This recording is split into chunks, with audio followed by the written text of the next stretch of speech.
اور ہم ہی نے زمین میں تمہارا ٹھکانہ بنایا اور اس میں تمہارے لیے اسباب معیشت پیدا کیے، مگر تم کم ہی شکر کرتے ہو۔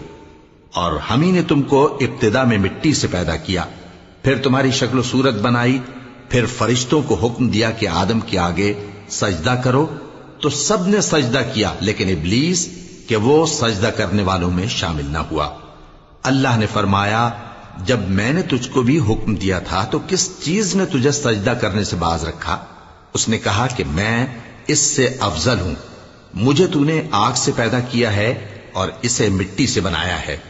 فرمایا، تو بہشت سے اتر جا، تجھے شایع نہیں کہ یہاں تکبر کرے، پس نکل جا کہ تو ذلیل لوگوں میں سے ہے۔ اس نے کہا کہ مجھے اس دن تک مہلت عطا فرما جس دن لوگ قبروں سے اٹھائے جائیں گے۔